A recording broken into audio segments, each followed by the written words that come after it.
회사는 정상적으로 돌아갈 수 있을 만한 큰 거래처였는데 그게 거의 몇 달 만에 없어졌어요. 창업을 하고 한 달에 1,000만 원 넘게 이제 비용이 발생하는데 10,000원, 20,000원 막 이렇게 팔았었거든요. 그런 기간이 되게 길었어요. 한 4, 5개월? 우리 브랜드의 이미지를 살릴 것이냐 돈을 벌 것이냐, 이 두 개 중에 하나인데 저는 두 개가 동시에 갈 수는 없다고 생각하거든요. 손해 볼 땐 손해를 봐야 돈을 버는 것 같아요. 저는 클라리멘토에서 로스팅 일을 하고 있는 장형순입니다.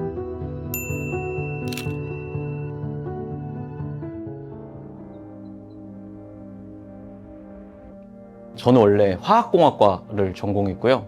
대학교를 다니던 도중에 우연히 이제 강남역에서 커피를 먹었는데 신맛이 있는 거예요. 그래서 이게 왜 커피가 시지? 상했나? 약간 이렇게 생각했는데 되게 좋은 커피는 원래 시다는 거예요, 사장님께서. 그래서 좋은 커피를 한번 더 먹어보고 싶다 해가지고 좋은 커피를 막 찾아다니던 와중에 우연히 이제 어떤 형을 만났는데 큐그레이더라는 이제 커피 감별사 자격증이 있어요. 그거를 한국에서 몇 번째로 따신 분이셨어요. 이제 그분 따라서 커피는 이런 맛이다, 저 커피는 저런 맛이다 이런 거를 듣다 보니까 그 매력에 빠져서 몇 달 정도를 커피에 대해서 얘기하고 다니다가 자기 이제 과테말라를 가겠다는 거예요, 산지를. 그러면 저도 지금 있는 걸 좀 정리를 하고 한번 따라서 가보고 싶다. 그래서 이제 과테말라를 가게 됐거든요. 근데 그러면서 이제 발을 못 빼는 상황까지 갔죠.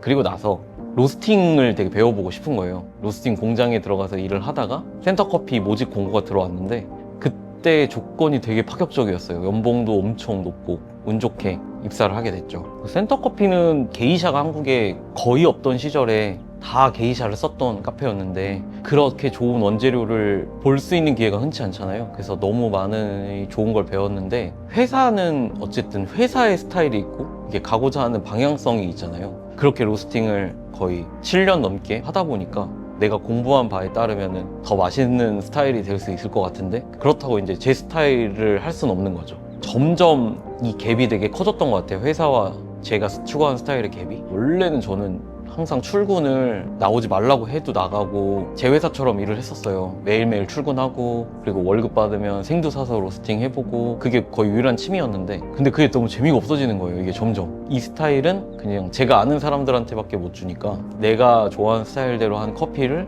나도 팔아보고 싶다라는 생각이 되게 강했었죠. 결국에는 이게 바로 남들이 말하는 내 거 할 땐가? 약간 이런 생각이 딱 들어서 내 스타일대로 한번 해보고 싶다.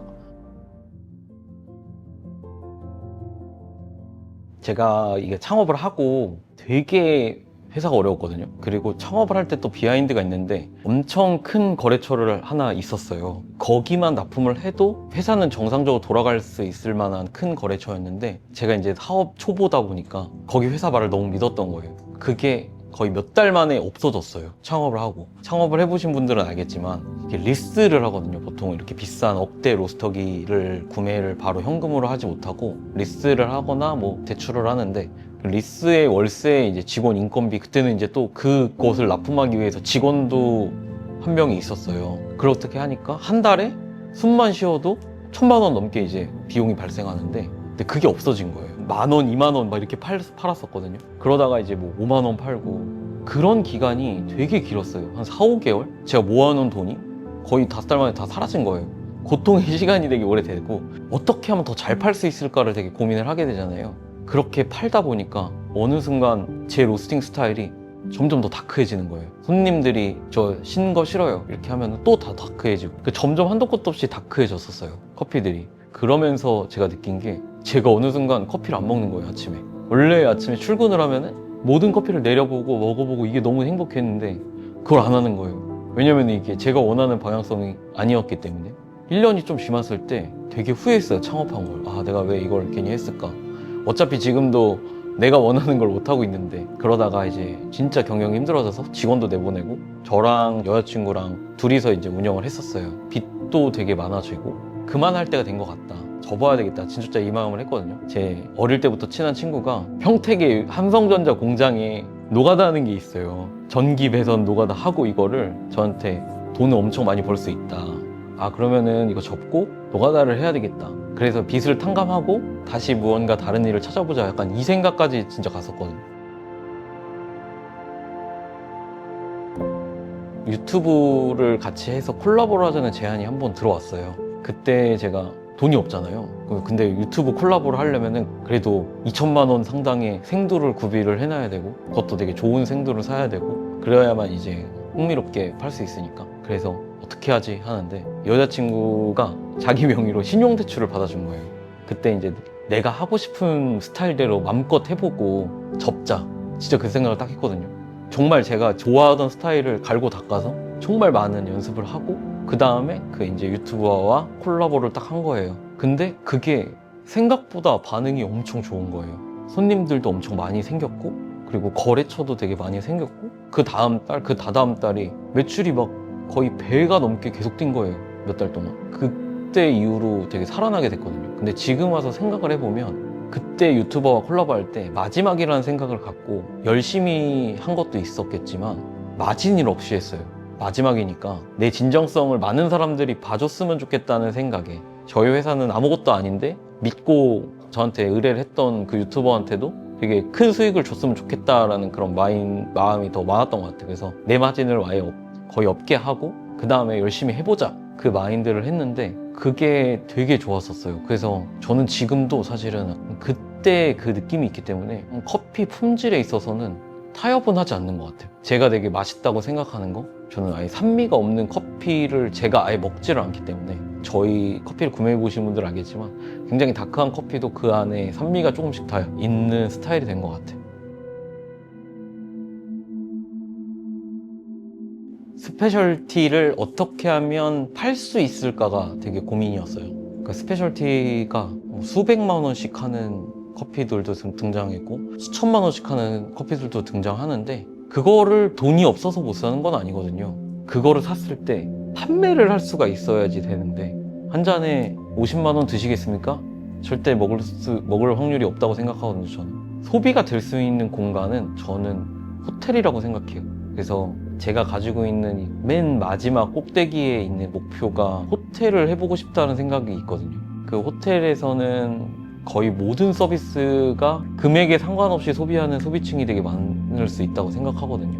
그래서 호텔을 되게 하고 싶다라는 생각을 커피 때문에 하게 됐는데, 내가 만약에 호텔을 하면은 입구는 어떻게 해보고 싶고, 뭐 홀은 어떻게 해보고 싶고, 지하는 어떤 식으로 공간을 해보고 싶고, 그래서 연습 같은 느낌의 매장인 것 같아요. 여기는 호텔 라운지 혹은 뭐 공항 라운지 같은 느낌을 생각하고, 그리고 저희가 원래 고양시에 있었다 보니까 이게 찾아오시는 게 진짜 쉽지 않거든요. 막 버스에서 내려서도 좀 더 걸어야 되고 차가 없으면 되게 힘들고 이러다 보니까, 돈을 벌자 이 목적보다는 그냥 편하게 쉬다 가시고 우리 커피를 좀 더 많이 즐겨보시고 가셨으면 좋겠다라는 취지로 만든 매장이긴 하거든요. 그런 것 때문에 라운지라는 컨셉으로 하게 됐습니다.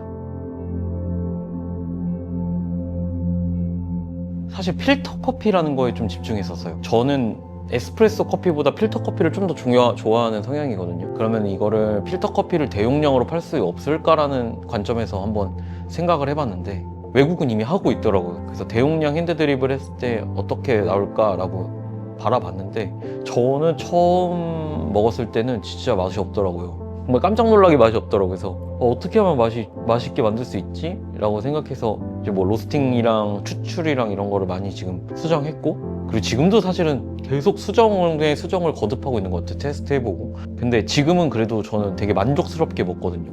이 정도 되면 팔아도 되겠다라는 게 생겼고, 장점은 너무나 명확해요. 되게 바쁜 피크 시간대, 에스프레소는 무조건 30초 이상은 걸리잖아요. 하지만 베치브루는 충분히 만들어 놓는다고 가정했으면 5초에 하나씩 만들 수 있으니까요. 바쁜 피크 시간에 몰리는 상권이면 굉장히 좋은데, 모든 상권이 그렇겠지만 뭐 아침에 바쁘고 잠깐 안 바빴다가 12시에 바쁘고 또 3시에 안 바쁘고 막 이런데, 그거를 3시에 만들면은 뭐 한 잔도 안 못 팔았는데 버려야 되고, 그러니까 그런 로스들이 많이 생겨요. 근데 그냥 냅뒀다가 맛없는 커피를 팔아도 뭐 사실은 누가 뭐라 그러는 사람도 없겠지만, 좋은 커피 맛을 유지하고 싶다면은 그 로스가 조금 처음에 자리 잡힐 때까지는 되게 많을 수 있다는 거.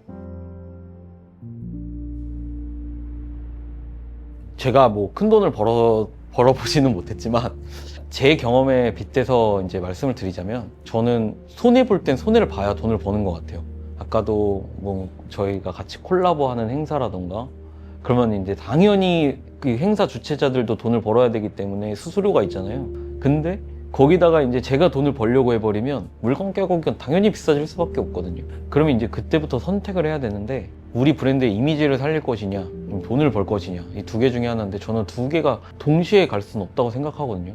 근데 거기서 이제 선택을 해야 되는 것 같아요. 이게 과연 이걸 함으로써 우리 브랜드의 이점이 될 것인가? 제가 지금까지 콜라보했던 업체들은 저보다 훨씬 더 기획력 좋고 제가 손해볼 건 하나도 없었던 업체들이거든요. 그러니까 당연히 그들과 콜라보할 때는 금전적으로는 제가 손해를 봐야 된다 생각했거든요. 어떻게든 제 마진을 낮춰보고 그러면 이제 소비자들한테 다가가기 쉬운 가격대가 될 거고 그럼으로써 되게 광고 효과가 많아질 거고 그 당시에는 수익이 적지만 후에 파생되는 그 효과는 저는 너무너무 훌륭하다고 생각하거든요. 어중간한 게 제일 안 좋고 차라리 돈을 벌 거면 화끈하게 비싸게 팔고 돈을 벌든가 내가 손해를 좀 보더라도 후회를 도모할 것인가 이런 선택의 순간들이 꼭 콜라보가 아니더라도 되게 많거든요. 저는 정말 조그만 돈이 아니라 큰 돈을 벌길 바라면은 손해보는 순간에는 꼭 손해를 봐야지 돈을 벌 수 있는 것 같아요.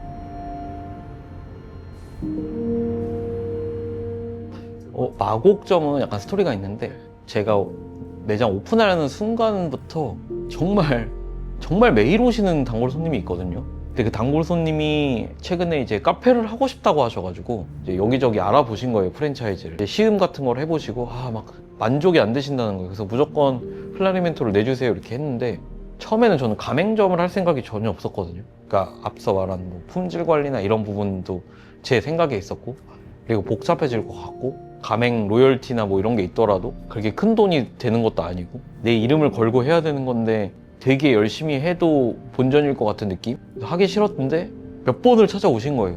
와, 이게 이 정도 열정이시면 진짜 한번 같이 해보면 잘 될 것 같다라는 생각을 해가지고 처음 가맹점을 내드린 거예요.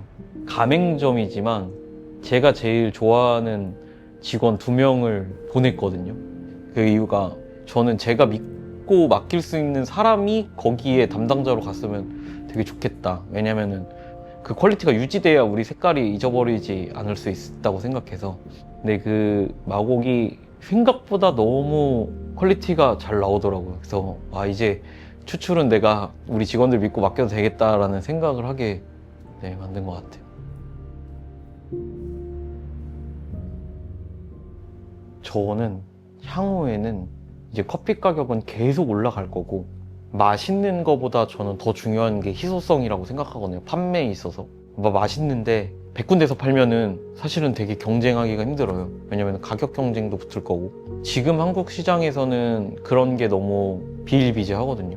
향후에는 이게 되게 많은 분들이 다이렉트 트레이드를 시도할 것 같고 그리고 요즘에는 너무 그 길도 너무 쉬워졌거든요. 뭐 미국에 메일을 보내면 바로 되고 아니면 뭐 농장들도 우리 커피 샘플링 해볼래? 이렇게 연락 오는 경우도 되게 많고 그럼 그게 글로벌적으로 활발해질 것 같거든요, 한국도. 그러면은 제 생각에는 거기서 도태되는 회사들이 조금씩은 뭔가 밀려 나갈 것 같고 고가 커피가 이제 저는 성장세가 조금 멈추지 않을까? 2년, 3년 후에는 정말 가성비 있는 시장이 조금 더 많아질 것 같아요. 지금 한국의 스페셜티는 저는 초하이엔드인 것 같거든요. 그러니까 뭐 한 잔에 2만 원, 뭐 2만 5천 원 이런 것들도 열광해서 소비를 해주고 하지만 이런 것들이 이제는 제가 받아들였을 때 시장이 너무나 그 라인업이 다양해지거든요.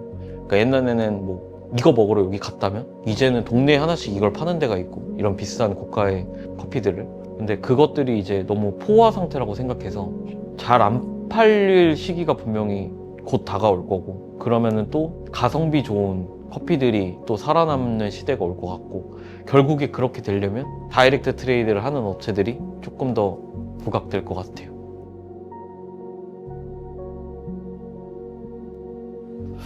저희 브랜드는 제가 가진 커피 이런 생각들이 다 커피에 녹아 있다고 생각하거든요.